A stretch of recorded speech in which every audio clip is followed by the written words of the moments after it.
watching them throw banters at each other. But that's not what we were there for. Ours was a very serious business, but politicians will always do this. What we did was simply to focus their attention on issues. And then to put them before cameras and say to Nigerians, look at them and look at what they say. Look at what they promise. And make a judgment. Hakeem Baba Ahmed there in the Channels TV interview where he was trying to say that Nigerians should press the candidates instead of them to endorse one candidate. So why did they invite the candidates in the first place if they were going to turn around and tell Nigerians to vote for any of them or to press them to know what they will do for Nigeria or the North? The Northern Elders Forum is a respected organization that has many elder statesmen and intellectuals as members. So they should take a stand and say, this is the person we are backing, this is the person we are endorsing, these are the reasons, and tell their members, especially Northerners and Nigerians, that they should back this person. Even Baba Ahmed himself have said it several times that the North backing Buhari was a mistake.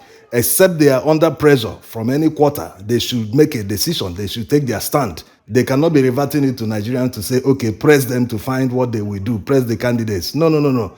It doesn't make any sense that they will invite candidates and after seeing all the candidates, hearing from them, they will turn around and say, no, the ball is in the court of Nigerians. What was the result? They should come out and tell Nigerians what they think. They had a presentation from major candidates.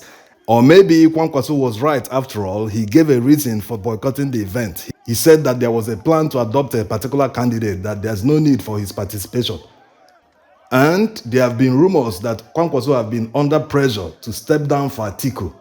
He has given interviews in the past where he said that he's not stepping down for anyone, that he's in the election till the final day. So this election will definitely pull a lot of surprises. Some people are counting on others to step down for them. If they are really popular, they should be bold enough and participate in the election so that even if it goes to a runoff, they will still emerge the winner if they think they are popular. On the other hand, will the Northern Elders Forum turn around and endorse Peter Obi? What am I going to do with it? I'm a banker. I'm a financier. So I know what it is. What we need to do is forget other government. So I'll go on the bank. All the bank will be shareholders in Bank of Agriculture. That would be amazing if they do that. It will be sending a lot of messages. It will mean that the North can actually look beyond religion or ethnicity to vote. When you look back at the history of voting in Nigeria, the North have always backed a Northern person. Not that they don't vote for Southerners, but at least majority of them have always backed a Northerner. Competency should come before other considerations. Ethnicity, religion, whatever shouldn't come ahead of competency. And considering the fact that Peter Obi has always maintained that he will develop the agricultural potentials of the North, that the North will be the future oil in Nigeria. So what it means is that the North stands to benefit hugely from Peter Obi's programs if he is elected. The goal, the asset, the future of Nigeria lies in the North. And I think what we want to do to unlock it.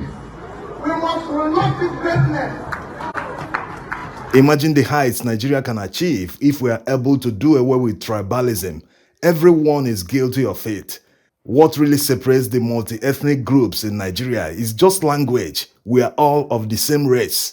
On the other hand, people tend to trust someone that is close to them, their brother, someone of the same ethnic group, compared to someone that is far from them or someone from another ethnic group that they've never met or, close to. It's a natural way that people react, more of a people thing, not just tribalism. Although politicians try to fan the embers of tribalism, they try to take advantage of people in order to get favors, get them to vote for them, like Atiku Abubakar did in the same Arewa House, where he said that Northerners should vote for him alone, not a Yoruba person or an Igbo person. More than I need somebody who is from the North, doesn't need a Yoruba candidate or an Igbo candidate.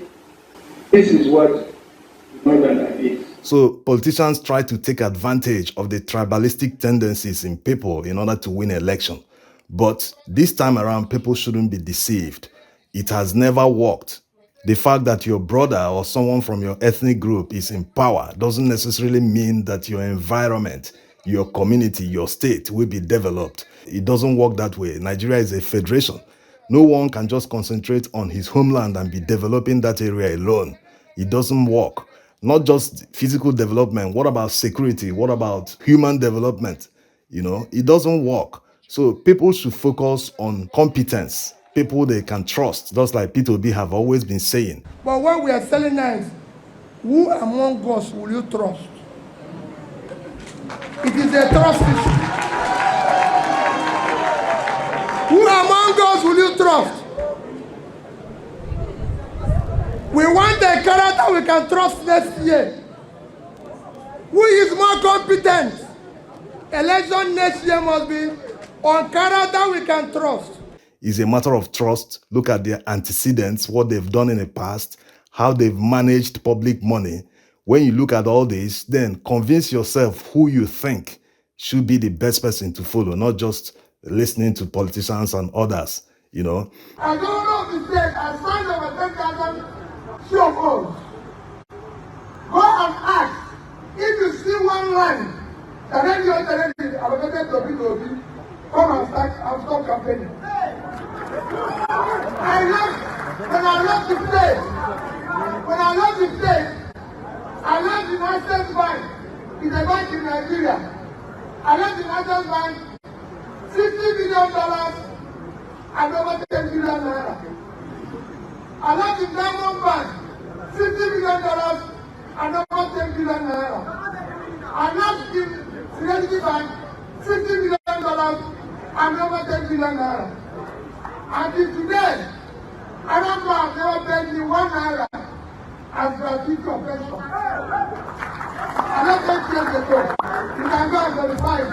So if anyone said you fight corruption, let it know that you managed public money before. The Northern Elders Forum is an influential group in the North that includes not just people of Muslim faith, they also include people of the Christian faith, the entire North.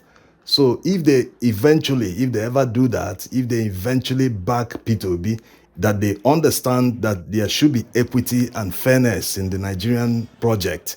Just like already said in the other video, the APC governors recognized that. That was why they zoned the presidency to the south. Although a prominent northerner, Ahmed Lawan, contested. So if they're able to back P2B's mandate, it is sending a huge message that they are looking beyond ethnicity, that they are looking beyond other considerations, that they understand that equity and fairness means that the presidency should move to the south.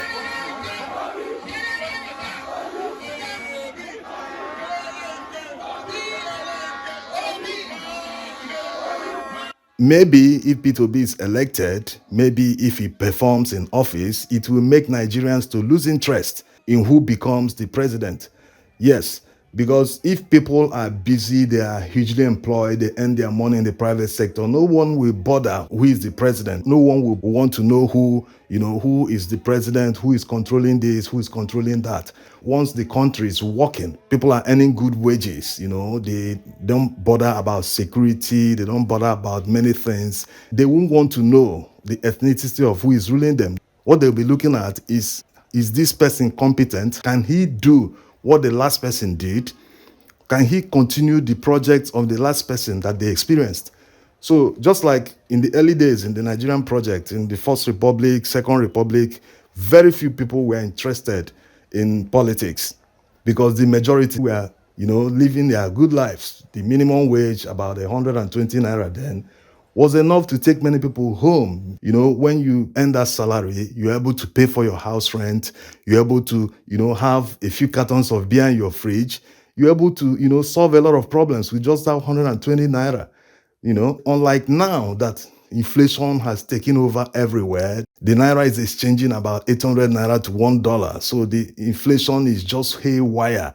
No matter how much you earn, it is never enough. Everyone is feeling the inflation. You get to the market with 20,000 naira, you can't even buy anything.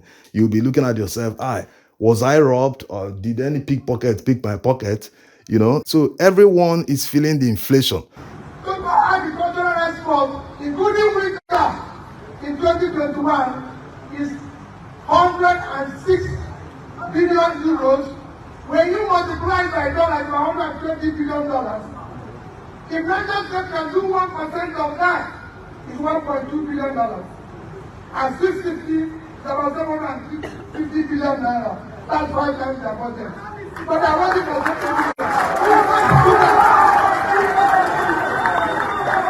One more thing to talk about is the recent interview that P2B granted, where he said that he would make further research on green energy, and people started making fun of him that he doesn't know what green energy means.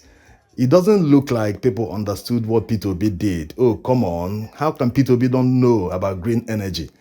Out of all the candidates, he's the one that always quotes statistics to, make a point.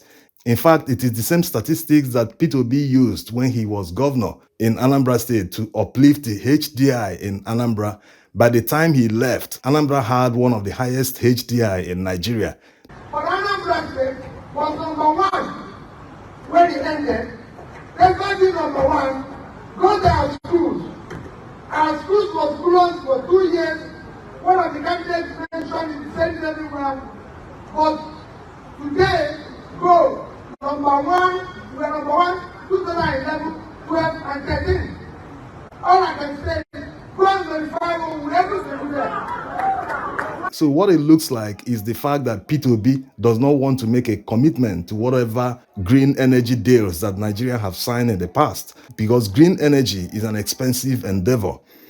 Even Bola Tinubu agrees to that when he made the mouse and Holy Communion analogy in Arewa House.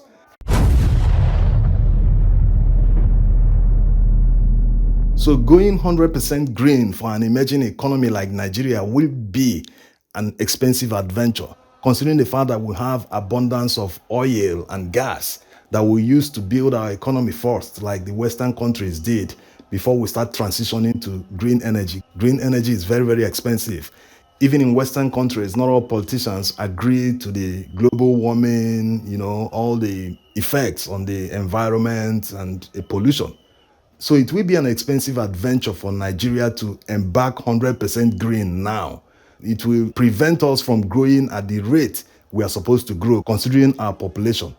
So it should be a gradual process. Areas where we can deploy green energy. Areas that we cannot, we will deploy oil or gas. Even in Europe, they downgraded gas to green energy because of all the problems of supply from Russia. So we should take advantage of what we have in order to better ourselves. We do not need to go the extra mile when we can get it for cheaper, especially now that earnings have dropped,